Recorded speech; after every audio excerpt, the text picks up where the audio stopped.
if you look at the theory of localization, people doing localization, a company will have two basic policies. It can localize advertising agencies, if you like. You can localize your message into each particular culture, or adopt standardization is the name, and have the one standard message which is sent out, and the cultures will change. The tendency in international localization, as it's misnamed, is towards standardization. Companies are finding that it's more beneficial to go out and change the cultures rather than change your message. The model of enculturation, as I proceed with this mode of thought, becomes something that I can apply to many other systems beyond that of the Catholic Church.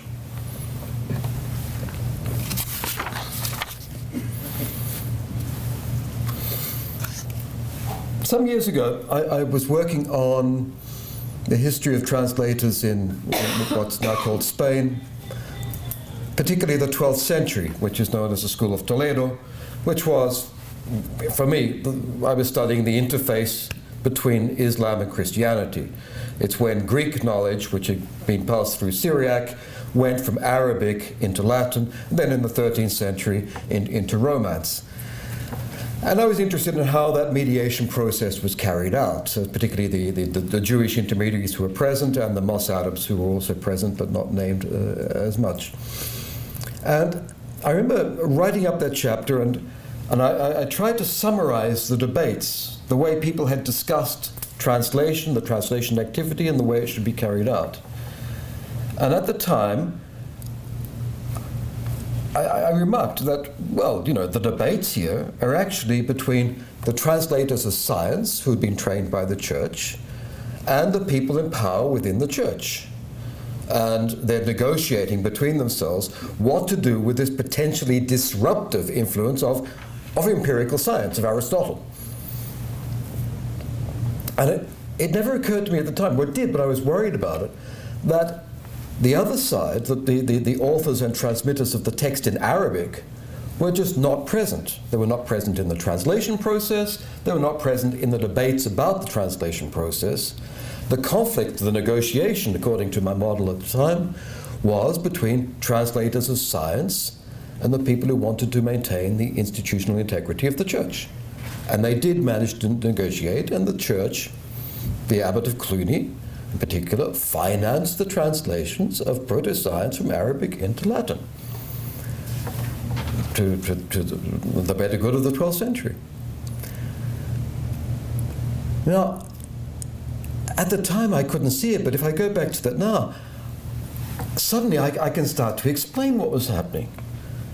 That it wasn't Arabic, Latin, the two cultures that I thought should be there. I was trying to see that object with a traditional model of translation, and the object itself was screaming at me and saying, it doesn't work. In the 12th century, it doesn't work. Now I go back and I see one system, the system of people believing in empirical science, testing things about the world, Aristotle, including all the transmitters, from Greek through Syriac, through Averroes, through the translators of science in Spain, negotiating with this other system, which is the organized control of faith. And I now see these two competing modes coming into contact. I wanted to study Islam versus Christianity for reasons that are obvious if you live around the Mediterranean, as I do. But what I discovered were two modes of enculturation that were coming together and interacting with each other with considerable tension, but also with the actual financing and carrying out of translations. The church wanted to absorb that knowledge. The translators of science wanted to extend that knowledge. And those two modes of enculturation managed to work together for the production of considerable knowledge in Latin and then in Romance. I've been thinking along those terms, along those lines, about what enculturation means and what it could mean for other cultural systems. And I start to see it in many places in our histories of translation. Not everywhere, I must add. One particular project that I've been working on with doctoral students in this past year has been something entirely different. The translation of Haji Baba, a picaresque novel written in English at the beginning of the 19th century about a character in Persia who, in true picaresque fashion, parodies the entire hierarchy of Persian society, of the despotic regime of the time. And I was interested, we've been studying how that English novel was translated into Persian and what the society criticized and made of it. And we've discovered that, in fact, it's not just these two cultures. The British imperialist critique of despotic, anti-modernist Qajar Persia. In fact, the original author had been born in Turkey. I'm glad they're working there. In what is now Turkey, had traveled, had worked in Persia, was writing as a relative insider of the Middle East. His father was Swiss. His mother was Jewish.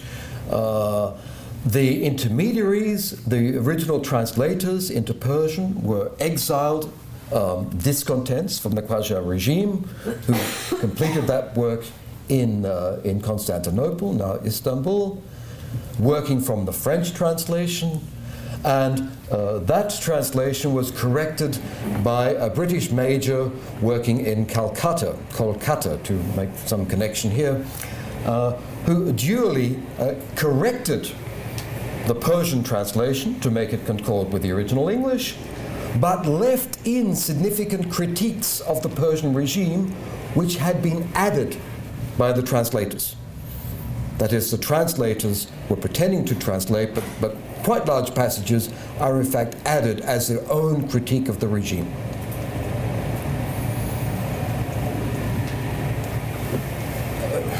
In a presentation on that study, I actually have a map where I have London over here and I have Tehran over here, and then all this activity happening in the middle. The translation activity is not just these two sides, a relationship between these two languages and these two cultures. It is a very complex transfer carried out by many hybrid, double-faced, intercultural figures operating between the two. Our reason and our interest in studying that particular case this year is, I'm discussing with my students, we're looking at what's happening and what is called the Arab Spring. We are discussing how did that knowledge get into these cultures? How do people get the aspiration to political democracy, to what we would in political terms call modernity?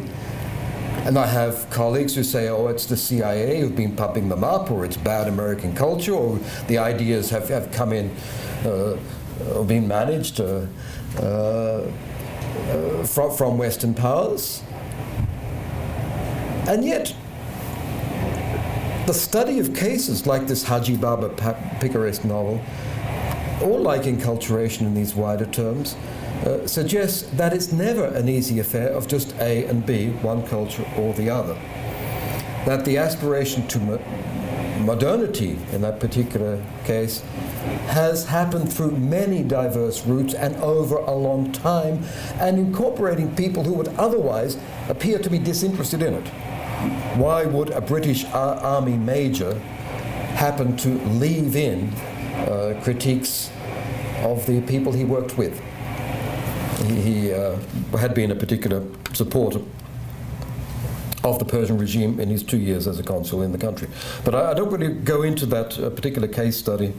It'll take me too far off the track. We can come to it later, though, if there's interest in it, because it's a fascinating case.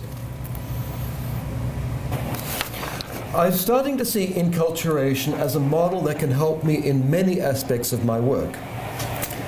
But I'm also starting to see it in the most peculiar of places, in the ideational systems or ideologies that are so transparent that we're not aware they're there.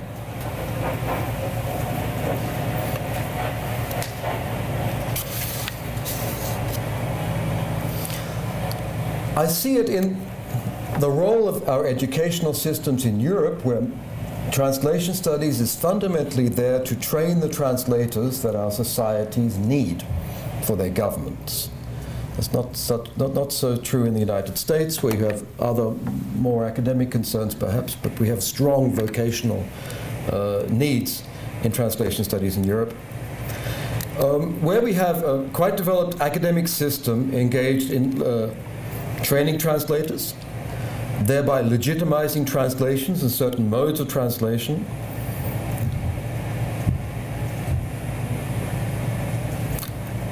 And trying to make sure in the Bologna process, as it's called, that the translators we have also have humanist baggage, that they have a strong humanistic background to know what they're doing and why they're doing it in the world.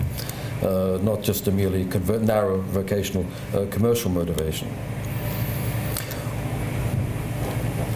And that is within a system that we might call liberal humanism, enshrined in doctrines such as the Bologna process for higher education in Europe, that we don't even think about as spreading. Although the success of translation studies has been itself a case of inculturation, entering into educational systems all over the world, just as indeed the Western university system has. Within translation studies at the moment, we have a debate about non-Western translation studies, the need to get in ideas from beyond the West. And really what I find when I look at that is old Western opposed to new Western. That people with so-called progressive ideas in translation studies want to find them in other cultures and present this in the guise of incorporating the other. Whatever the case, the actual process is one, surely, of inculturation. It's not the encounter with a cultural other, it's bringing the cultural other within the system of translation studies itself. Now, when I look at the church and its interest, the Christian interest in translations, Christianity in its Catholic versions as a religion of mediation. Translation is what you do. And I pursue this idealistic cooperation between Bible translation activities and our training activities within the European system. And I look with interest at the American system to see what it's doing, basically within cultural studies and comparative literature, and that's one of the reasons I'm here to learn from you, to tell you the truth.